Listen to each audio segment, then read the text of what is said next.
On the night of June 21st, 2012, around 1 a.m., I received a call from the Summit County Sheriff's Office advising me that they were going to be taking a missing persons report. I arrived at Domino's about 1:21 a.m. The manager was really concerned about his driver, Ashley Biggs, because she had not returned from her last delivery, which was very unlike her. The call for pizza came in at 11:42 p.m.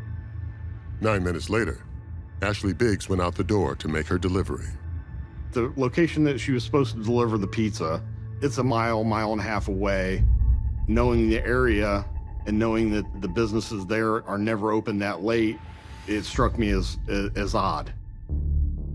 Ashley Biggs is 25 years old, the mother of a 6-year-old daughter. Her life partner of 3 years, Brittany, also receives an alarmed call from the pizza shop. At Brittany's request, she's interviewed in shadow. I got a phone call from the manager, who's a good friend of both mine and Ashley's. He said to me, "Have you talked to Ashley? Because she went on a delivery and she never made it back." I thought he was pranking me, and I said, "Oh, that's not funny." And he yelled back, "I'm not kidding." I was like, oh my God. Police zero in on the address given for the pizza delivery order. Ashley Biggs had made a delivery on West Turkey Foot Lake Road. I wanted to check the address out. It was the business area. As I'm driving to the location, I knew she could not have gotten any type of accidents because I would have seen a traffic accident, and there was none. When I arrived at the location at 2 a.m., I noticed it was a business that was closed. To me, that was weird. That business shouldn't have been getting a pizza delivered there at that time of the hour. It's very dark, there's no lighting. There was no vehicles in the front parking lot, so we decided to go around back to see if there was anything there. I came across a big puddle of what appeared to be blood. There was change spread across the parking lot. It looked like there had been some type of struggle. There was no car. There was no delivery vehicle. There was no Ashley Biggs there. With the amount of blood that was in the parking lot, I knew that we had a serious problem. My hope is that we could find Ashley. It made us concerned that she needed attention right away. I saw all the cops, and I immediately had the worst feeling in my gut. And, I told him my partner's name is Ashley Biggs. I couldn't get my words out fast enough. 5 years before she fell for Brittany, Ashley was in a serious relationship with a man named Chad Cobb. They met when Ashley was only 17 and he was 22. Within a year, Ashley and Chad moved in together. And at 18 years old, Ashley gave birth to a baby girl. Ashley and Chad never married, and by the time their daughter was 1 year old, the couple broke up. They agreed to share custody until Ashley made a major life decision. In 2008, Ashley decided to join the Army, and she was so excited. She says, "Mom, what a great way to better myself. What a great way to further my education."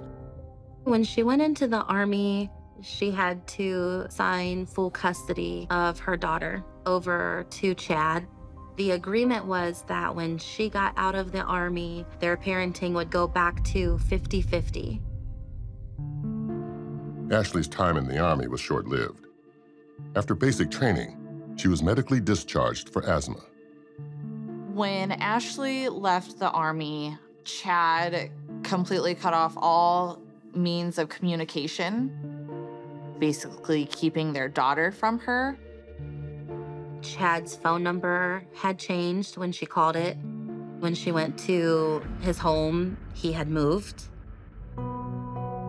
Around this time, Ashley and Brittany began dating. We were happy, but she hadn't talked to her daughter for about a year. This wore on her a lot, and she finally said, "I have a right to be her mom and be in her life. If I can't do it civilly through him, I'm gonna do it civilly through a court." In 2011, Ashley was awarded temporary full custody, pending a judge's final decision. Chad was allowed limited time with their daughter. At the pizza shop where Ashley went missing 2.5 hours earlier, Brittany talks to officers on the scene.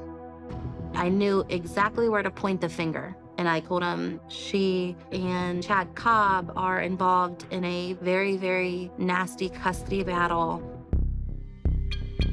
4 hours after Ashley disappeared, police are on the hunt for her ex-boyfriend, Chad Cobb.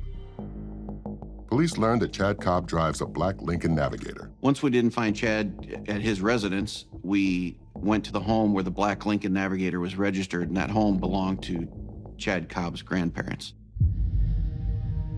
Chad's grandparents lived just a half-mile down the road from the delivery location where police found signs of a struggle. Once they got there, the officers walked down towards the back of the property where there was a barn. And upon walking behind the barn, they located the Navigator parked next to the wood line. There was 4 children in the car and a female. Chad was nowhere to be seen. Sitting inside the vehicle are Chad's current wife, Erica, and 4 children, including Ashley's daughter. While Ashley was in the Army, Chad had moved on with his life. He had dated a girl previously to Ashley, and her name was Erica, and he ended up marrying Erica. She had a previous child, and then they had 2 more on their own, and then they had Ashley's baby. Erica was there in the vehicle with her 4 children at that time in the morning. To me, that's awful weird. Why would you be out there with your children at that time of the night? While talking to Erica, police hear noises in the woods. The officers entered the woods with their weapons out, not knowing what they would encounter. They found Chad out there in the woods. This was very strange. Why is Chad hiding in the woods at 4:30 in the morning, so close to where there was a struggle? Brought him out of the woods, and he was placed in the back of the police car, and the same as Erica. I asked him about Ashley Biggs, and he really wasn't forthcoming, and he couldn't help us, is what he said. We kind of had an idea that Chad might be involved, but why Erica would be out there with him at that time of night, she really didn't want to talk to us about anything. Less than 12 hours after Ashley Biggs was reported missing, investigators have located her car. Once we got there and I walked up, it was gruesome. It was a rough scene, and not the outcome that obviously we wanted to find. We found a female, which was presumed to be Ashley, in the back seat. She had zip ties around her neck and different parts of her body. You could definitely tell that she had went through some major trauma, a lot of struggle. She had some head injury. It was definitely a violent scene. Police also find an insulated pizza bag in the vehicle and pizza orders from that night stuck to the steering wheel, including the delivery order called in when Ashley went missing.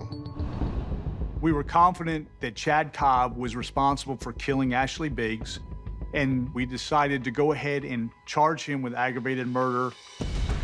That night, he was taken to the Summit County Jail where he was kept until his arraignment, and bond was set at $1.5 million. The medical examiner confirmed that Ashley had died from asphyxiation due to the zip tie around her neck, but that she also suffered multiple injuries to her head and to the rest of her body.